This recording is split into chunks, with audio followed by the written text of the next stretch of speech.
Best thing about this movie is Dwayne Johnson. This is something obviously that you could tell that he's been wanting to make for such a long time. And this movie does an amazing job of just showing the sheer force that is, Teth Adam. Hello and welcome to the movie podcast review of Black Adam. My name is Daniel. I am one of your hosts today, and joining alongside me is my Shazamly, Anthony. Hello, everyone. And Shahbaz. I'm really glad that you took my name and turned it right into a superhero thing. That was perfect. Now, it is. If you say nothing happens to you, if I say it, like, do I turn really young? Do I turn really old? Like, where's the threshold? Is that all that happens when you just yell your name? I think when you yell your name, I think you'll just turn into like a 150-year-old man. Like, I think there's like some type of math that works out. So, okay, if Billy turns into like the older version of Billy in Shazam, Shay's already older than what Billy is. So there's some like multiplication that has to be worked out, some exponents, some bed mass that we have to figure out. And then I think you'll be like 150 years old. So am I just like in a hospital bed? Like I just yell my name and immediately I'm in like Credit Valley Hospital, or the life. It's possible. Life support. You're just on death. Really old. You're literally on your deathbed. That's it. Like if you guys have seen the movie Seven, I'm the guy in the bed who's been there slothing away. No. 150 years old. You telling me right now, Ben? People barely make it to 100. 150. I'm literally just dust at this point. I would love. Why would I want this power? Would look like You're literally Clint Eastwood right now. Right now. No, he's doing well. He's still doing stunts. He's doing well. Yeah, but he's doing his own stunts. He's directing. He's acting. Yeah, he's like living his life, man. It's true. Speaking of living lives and getting older, both of you just celebrated birthdays. Shay, we did mention yours on the show last week for our Werewolf by Night review. We did. Anthony, how was your birthday this year? It happened on Canadian Thanksgiving. So did you feel extra thankful for it? Yeah, like it happens every 7 years. So every 7 years, my day will fall on. It's like Pennywise. Yes. Yeah, what is this, like a curse? Every 7 years in a full moon. So yeah, like we celebrated Thanksgiving and it happened to be my birthday, and here I am. There you Thanksgiving go. now. You're still here, which is great. I ate a lot of turkey, and like at this point in time in your life, when you hit like certain ages, you're just like, yeah, it's just another day in the neighborhood, like it's just another. I'm still alive. I'm still alive. I'm not even gonna say my age. Don't worry about it. It's just a number. Yeah, I'll say it's just a number. Anthony but is we're 86. He looks great. He looks fantastic. If I'm 86, my gosh, I'm a vampire at this He point. yelled his name. That's what he turned into, an 86-year-old man. No, we're so thankful for both of you. So for Canadian Thanksgiving, I was so thankful for this show that we're doing, and thankful for your friendships. And I'm just glad that we are all able to celebrate your birthdays this year and to have another trip around the sun together. And now now that Thanksgiving's out of the way, now that your dumb birthdays are out of the way, we're on full on spooky mode. So we have lots of scary movies coming out. We have our Halloween Ends review. It is out right now that you can listen to as well, and we have a lot of great episodes of the movie podcast that you could check out, because every single week we release so many new episodes of our show, and you can catch it on all podcast services. You could watch it on YouTube, and of course, we want you to follow us on Instagram, Twitter, TikTok, and Letterboxd at the Movie Podcast. We also have a great Discord channel that Jay's been doing a great job moderating. Go check that out. The conversations may end on the show, but they don't have to stop. Please go check out our Discord. And of course, if you're watching this on YouTube, make sure you subscribe. Make sure you like the video. And if you don't like our banter, we'll have a time code in our show notes below, so you can skip right to the review. If you want to skip all of this, if you made it 4 minutes into this review and you're just like, oh my God, enough of these guys, let me hear what they thought, you could jump to that right now. And but why would you want to skip this banter? Like, this is such great material. We're giving it to you for free. This is free. This is absolutely free. I don't even talk half the time, so it's like this is the best part of it. Yeah, it's true. But speaking what else is free? You know, right now on the Movie Podcast, we are partnering with our good friends at Mubi. If you want a whole month free of amazing cinema, check out our show notes below. Use our link and sign up. Get a month free of amazing, amazing movies. There are so many great ones on there. So check that out. We'll also talk about it later in the show.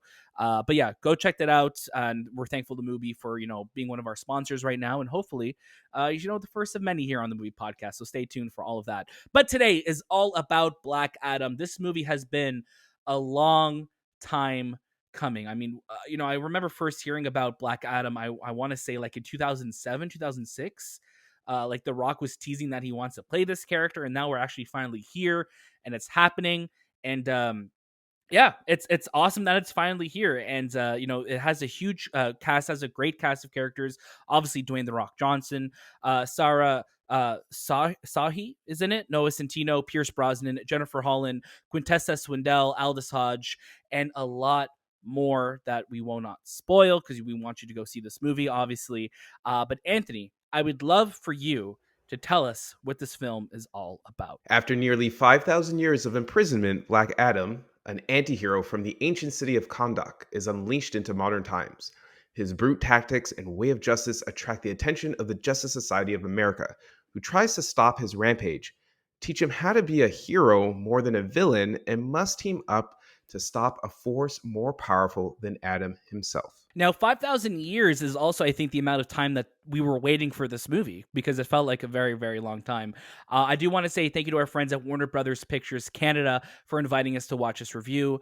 We're hoping to have some interviews as well, too. So fingers crossed those happen. We'll let you know. Obviously, stay tuned for all of that.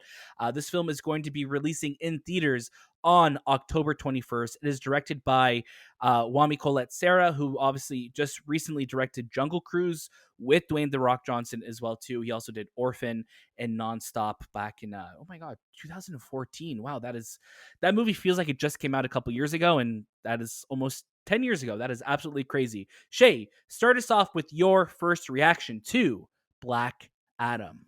The DCEU is no stranger to criticism, and I feel like there's a lot of people that just absolutely love what Warner Brothers and DC have been doing, and there are a lot of people who are critical about where the status of the DC is. I think I speak kind of on behalf of all of us. We've had some great films that we've enjoyed, and some films that we wish were a lot stronger in the DCEU. Black Adam for me kind of falls right in the middle. I feel like it has a lot of great ideas and a lot of great things that it's trying to do. And I think one of the best things about this movie is The Rock. I mean, this is clearly his vehicle. This is clearly his thing that he's going to absolutely crush it in. And what I love is that we're getting The Rock in his badass form. It's kind of been a while since you've seen him like a badass. Not that he's like a weak guy in other movies, but he's always been playing charming and cutesy and fun while being a family man or just a ladies man. But just to kind of see him be that ultimate brute force was something that I really wanted to see. And it's been a while. So to get that in this movie was the best part. My issue is that it takes a while to finally get to Black Adam. The movie, it kind of chugs along with its pacing, but then when it finally hits, it is like an adrenaline rush. It's going as fast as it can. The Rock is crushing as many things as he possibly can, and then we get the introduction of these characters called the Justice Society, which, in my opinion, they all are fantastic. Every single one of them is great, but in this movie and with the story they're trying to tell, there's just too many of them. And I think really all you kind of needed was just two characters, because it just kind of felt like, if I could compare this to something, it just felt like a really long episode of a series, because not much happens in this movie, in the sense that there's not many plot lines or things occurring. It's just one simultaneous story, and it kind of progresses along that. And it does a really good job of kind of keeping it going and keeping it fun and keeping it thrilling.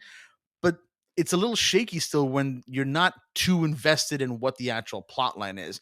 The explosions go boom, the Rock goes crazy and starts beating up bad guys and beating up things. But then we kind of get to this third act, and it takes a bit of a turn where you're now dealing with this giant CG villain, and that's where the movie gets really, no pun intended, rocky for me, where I'm like, oh, here we are, like at this point where it's just another faceless CGI villain. We're just going to kind of go into a battle. But again, I think Pierce Brosnan was fantastic. I think Aldis Hodge was amazing. They're very, very engaging. And I think what I liked so much about them was they played such good dynamics off each other with The Rock. But it's then when you get Noah Centineo and you get the other, Sarah I'm blanking on her name now. Quintessa. Quintessa, Quintessa sorry. plays Cyclone. Yeah. Yes, you get them. They're the comic relief at points, and they do some great things. But because they're not so developed, you don't really get to care too much about them. And I think that's kind of where I was a little bummed out. Yeah, and Shay, just to jump off of that, I think, like you said, the best thing about this movie is Dwayne Johnson. This is something obviously that you could tell that he's been wanting to make for such a long time, and this movie does an amazing job of just showing the sheer force that is Teth Adam, or Black Adam, as a character. He is very strong, and this movie has a lot of the DNA that we would see in a Zack Snyder film. So I think the Zack Snyder fans who are going to go see this film are going to take a lot out of this and be really happy, because this visually looks a lot like, the world of Zack Snyder, has a lot more muted colors. It has literally the Man of Steel type action where they're fighting and they're like zipping around. Like you see that, and it reminds me, I think they called it like the hummingbird fight in Man of Steel, where it's like you just see them going really fast at one another, and you feel that sense of power. But again, the thing that I think where this movie struggles is that focus, right? I think if it just focused more on Black Adam, instead of introducing this whole other Justice Society who we've never really seen before in this world. And again, it's not so much a failure of this movie, but it's more of a failure or something that's not been set up on the DCEU as a whole. So we're getting a Justice Society who, as we've seen in the commercials, Amanda Waller is involved with. It's like, oh, who is this group of heroes? Like, we've never seen them before. So you could really tell that they're treating Black Adam as like a spring off point for whatever comes next with the DCEU. And also, a CG villain, which, I thought it was one of those things that's a criticism that I think the DCEU has gone a lot, with Suicide Squad, with Suicide Squad in 2016, with Wonder Woman. This is like these random CG villains that we've gotten. I feel like we've moved past that.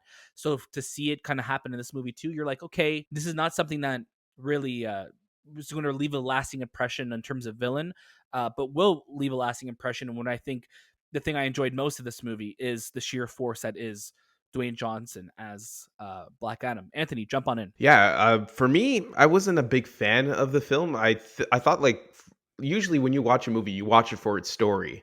You watch it for really getting you gripped into this world that you're about to enter. And the script was really, really boring and it was weak. And I couldn't at times I literally yawned and I'm watching this film and they're talking about oppression and they're talking about like humanitarian things and I didn't feel it. And that's the thing that it really kind of hit me hard was, man, the script that they have for this film doesn't draw you in, and it's lost like the humanity of what a lot of these superhero films need to make them last longer. Because all it is really, like, I don't want to quote Martin Scorsese, but it did feel like a roller coaster ride. It did feel like there was just explosions, and if that's the film you want to go watch, sure, but you want these superheroes, these iconic characters to kind of be iconic. And I felt like Black Adam wasn't. The Rock, he embodies it physically for sure.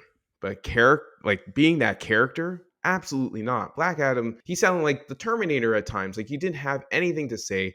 When if you are a big DC fan and you've read his comics, Black Adam is calculating. He's manipulative. He's very methodical. He knows what he's doing. He's not like, oh, I just woke up and it's 5,000 years. I don't know where I am. That doesn't compute to him because his whole goal, his whole persona is beyond that. He's not like someone that would have to figure that out. But yeah, going back to the battle scenes and the big hero scenes, they're fantastic. I'm not a big fan of when you use huge songs that people know in movies. And I feel like this was like something that they took very similar to James Gunn, but James Gunn, like a random like needle like, drop of a song, right? For instance, Kanye West's was it Power? Power. Yeah. It's such a well-known song, but if you look at James Gunn's songs, he picks music that you feel like you know, but you don't know. And things like that just bother me. It's just like, why are we playing this song? Just, you have the budget to make a really good score and you put it in one of the biggest hero sequences, and you kind of lose me. You kind of cheapen what I'm watching. It's a little on the nose as well It's too, yeah, right? Where it's like 100%. you have power playing. There's a scene where we've seen in the commercials as well too, where it's like a slow motion sequence and painted black starts. Yeah, Those feel very much like things that I feel like Dwayne Johnson wanted to include in it. Where it's exactly. like this is something that we wanted to underscore how badass this character is, but sometimes it's just a little like, okay, this is too on the nose. Like Just you like need to have it on the nose. Guns N' Roses in the last Thor, it was just too on the nose and too frequently Yeah. used. Like you just had to like pull back a bit. But those big hero sequences are fantastic. But you don't even see The Rock. Like you see the CG version of him. You see his persona. Like you see that body. But does The Rock really showcase his acting abilities? I've grew up with The Rock, Dwayne Johnson, whatever you want to call him, Rocky Maivia. Like that guy, he's talented, and he's not doing it though. That's what bothers me. It's like, why do you want to be this person when you can be so much more? At least like Batista. Yeah, he's very 'cause well known in it, right? I'm gonna compare him to Batista because that's another wrestler who's come from being a character on a wrestling show. He's doing his best to not be Batista. The Rock is not doing his best to being The Rock. Like The Rock needs to evolve his acting abilities because he can. Like The Rock itself, that character in the WWE is so much different than what we have seen in the past 12 or 15 years from this real person, from Dwayne Johnson. Like there is so much potential in this film. You could see it. There are parts that I really like. There are parts that I kind of laughed, or there are moments that it felt like, remember that Kylie Jenner Pepsi commercial? It felt like that because it just there's this oppression thing happening. It felt like A-Train, that A-Train moment in The Boys. Yeah, and it The Boys, just I chuckled, and I'm not that person, but I happen to just be laughing at some of these sequences. There's definitely cheesy moments in it, right? Yeah. And I think like there were a few moments where like, oh, that was kind of cheesy. But I think even if it wasn't as well like portrayed as it could have been, the idea that we have this land, Kahndaq, that's being oppressed by these outside forces. And I remember Shay, you and I were talking about this afterwards. I like the fact that this movie addressed that, like, hold on, the Justice Society is coming here now to deal with Black Adam when he's fighting for us.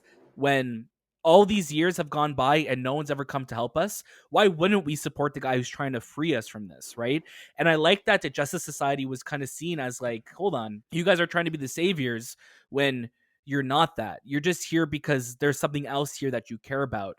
And it was cool to see a movie address something like that, because you don't typically always see that in superhero movies. We've seen it a little bit more on the MCU as the films have gone on, seeing like the outfall of like, this is what happens in Civil War, like you go here and cause all this destruction. But it was cool to see, or it was nice to see that attention to like, hey, you're only coming here because there's a character here that you care about. You're not coming here to actually help us. You're actually coming here to oppress us further. So I thought that was a nice touch to do that. But definitely a lot of cheesy moments. But see, those are the points where you see the potential. But then those characters, Justice Society, are not well used. You have Dr. Fate, you have Hawkman, who are fantastic. I think they steal the movie for me.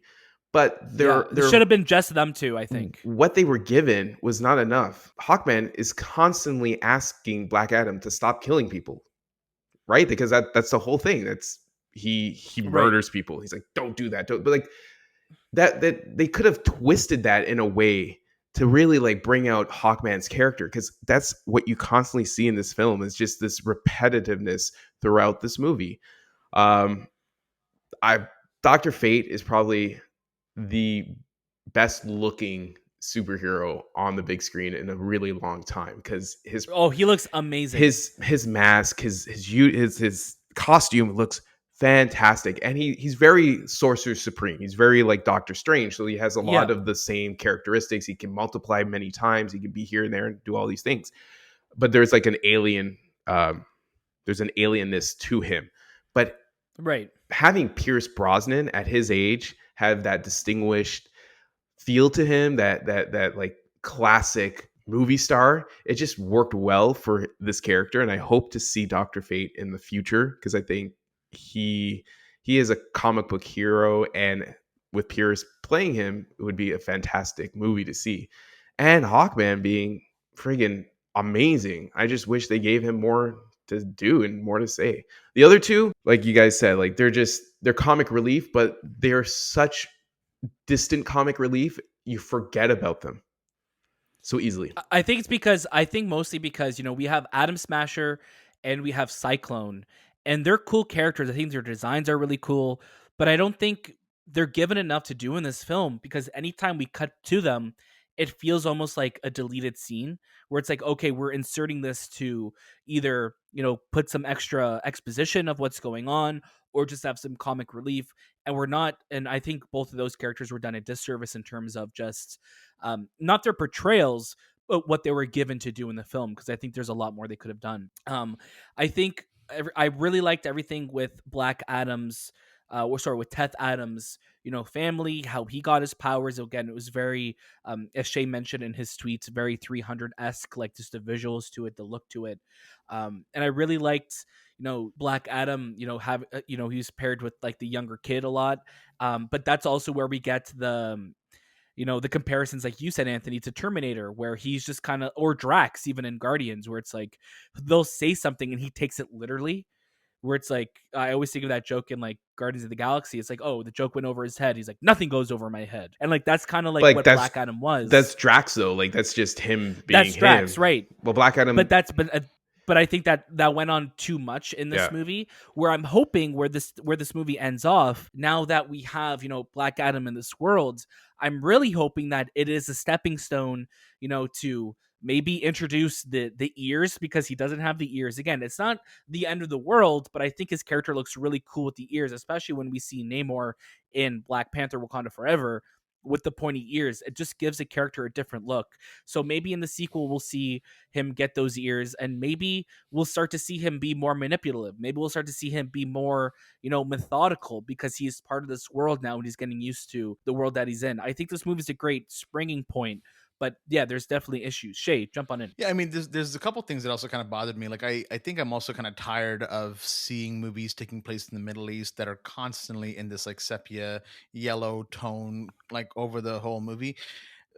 I've been to the Middle East, man. It's brighter than North America most of the time. Like it is. It's not yellow. It's not yellow. Like it's just Okay. frustrating that is like, oh, you want to show impoverished, you want to show a country that isn't doing well, it's war torn, make it yellow. And it's just okay. Like I thought we're past that now. And then you have the cheesy dialogues, and I think every time like a villain spoke in this movie, it was like straight out of a game from like PS2 era of just being like, we gotta get them. Hey, get out of my way. Hey, you little boy here. And I'm like, who talks like it's this? The like bat. This? It's a bat. Yeah, like they were talking like, oh, he's got the kid. I'm like, why is this like, is this all ADR? Like when did this why did this occur? Again, for me, this movie, the best parts about it are The Rock. The Rock kicks ass. He's very serious, but like Anthony said, there are moments where it's like, okay, just give me a little bit more. And I wish that The Rock committed more to the appearance of Black Adam, other than just being bald and jacked. Because adding the pointy ears, you don't even have to have the hairline type thing that he has. The pointy ears would have been a nice little touch, besides just wearing a suit. And I hope that this kind of pushes this character forward. You know, Black Adam is a villain at the end of the day. I'm not here to try to feel empathy for him. I'm not trying to justify his actions. He's a bad guy at the end of the day. So whenever Shazam meets him, I'm curious to see how that's going to go. I don't know right now if I can see Zachary Levi's Shazam fighting The Rock. I hope that maybe after Gods and Monsters, or what's the next one called? Shazam. Fury of the Gods. Fury of the Gods. I don't know. Gods and Monsters. I don't know where that came from. Fury of the Gods. When that one comes out, I really hope we start to see a bit more of a side to Shazam that we're like, okay, this makes sense. Like I can see these kind of interact and fight. But here's the thing. Gods and Monsters is the Justice League movie from a couple That's years it. ago. I knew it was something DC. I knew something DC. Yeah. That's funny. Here's the thing. They changed the origin of Black Adam. So they are portraying him as, even though he's an anti-hero, he has hero-ness to him. Even if we look at the Black Adam from the comics, he's an evil dude, but he's also good. But there is that fine line of he's really evil. With this Black Adam that we see in the this DCEU version, he seems more good than he is bad. That's the difference, because I think that's where The Rock wants to take this character. He doesn't want to tell that origin story of how he actually got his powers. He wants to tell him he was the family man, and he's only killing bad guys, like the Punisher. Like the Punisher's a Right. bad guy, but he kills bad guys. You're gonna say the Yeah. bad guy quote again, aren't you? I'm not a bad guy, I'm just a bad guy. But But here's the thing, like at the end of the day, like Dwayne Johnson knows how to sell his movies, and he's going on a world tour right now with this film. babies We're and all. recording this we're recording this before Black Adam rocks Canada, which is the event here in Toronto. So maybe future us will meet Dwayne Johnson or take a picture with him or interview him. Who knows? I don't know what's going to happen with that, but there's a lot of excitement from him, and I think you have Dwayne Johnson, who is one of the biggest movie stars in the world, the most recognizable people in the world. This is what the DC universe needs, in the sense of, let's get people excited about this world. There's a lot of connective tissue to the larger DCEU in this movie. Again, we won't spoil anything, but it sets up a future that I'm hoping we'll see a lot of familiar characters, and we'll see these characters again, because it's been a really long time. Man of Steel was the first film in the DCEU, and that came out, next year will be the 10th anniversary of that film, which is crazy to think. And I'm just hoping that we're in a place now with the DC universe. Let's get people excited about it. Let's put out a roadmap. Let's see what's coming out in the future, so people know what to look forward to. So we know whatever happens in the post-credit scenes of this movie isn't just an empty promise. It's something that it is a promise that this is going to happen. And from what Dwayne Johnson is saying, it sounds like it is. But until we actually see it, who knows? Who knows? Any other final thoughts before we get to our final recommendations? We're good to go. Shay, I'm going to get you to start us off with your final reco. I think if you're a fan of the DCU so far, you're going to be going to see this movie regardless. This is the Rock's movie. It is, again, like action packed and just balls to the wall crazy. So you're going to go watch it. In my personal opinion, I think this is one that you can add to your queue. I don't think this is something you have to rush out to see. There are great moments in it, but some of the cheesiness and some of the shakiness of the script really kind of bogs it down for me. Yeah, I'm right there with you. I think this movie, it's it's big, it's brutal, it's badass, but also there are a lot of issues with it as well too, as we've spoken about for the last half an hour of this review. But if you are a DC fan, if you are a superhero fan, you owe it to yourself to go watch this, because I think the price of admission for the spectacle of it, and for what this hopefully will be the springboard for the larger DCEU, is going to be worth that price. If you're just looking to go watch a movie, like Shay said, I would say add this to your queue. Go check it out on a Tuesday or whatever matinee screenings you have and wherever you're from. Because it's not one you have to go rush out to see. But if you are a superhero fan and if you are a big fan of Dwayne Johnson, I think you'll be really happy here. Anthony. Look, if you're, like you said, if you're a fan of DCU, you're gonna watch this. You're gonna enjoy it. Snyder verse fans will love this, because it is very, very similar to that world, and I think that's where a lot of people will rejoice about it. But other than that, like, this is definitely added to your queue. This is not something you need to go see. This is not going to be earth shattering changes. This is not going to give you the humanity you want from a lot of these comic book stories nowadays. Now that we're in 2022, we can't just blow stuff up and make you happy. Right. There has to be more. So I think added to your queue would be my recommendation. I like that, and I think at the end of the day, like you said, Anthony, there has to be more. So I'm really hoping, should we get a sequel to this film, they make it more. They make it more of the sum of its parts, because I think there's a lot of potential here. Thank you so much for listening to the movie podcast review of Black Adam. Of course, you can watch this film October 21st in theaters worldwide. I want to say thank you again to our friends at Warner Brothers Canada for inviting us to watch the movie. We had, obviously a lot to say about it, and we'll have a lot more to talk about once we're clear of the spoiler zone. Obviously, in a future episode of the movie podcast, we will break down that post-credit sequence. We'll give you our thoughts about it. So no spoilers just yet. And if you see it, don't spoil it for anybody. Again, We have lots of amazing episodes for you to check out right now on the Movie Podcast feed. It is October. We have a lot of spooky reviews. We have a lot of spooky movies coming out, and we have lots to talk about. So stay tuned for all of that. As always, make sure you're following us on Instagram, Twitter, TikTok, and Letterboxd. Join our Discord. Subscribe to us on YouTube. And, let us know what you're thinking. If you want to write into the show, hello at TheMoviePodcast.ca. That is the best spot to do it. All of our show notes below have links to everything and more. And of course, if you want a month free of amazing movies, use our link below to sign up for a month free of Mubi. You will not regret it. That was This Time with the Movie Podcast, and we'll see you next.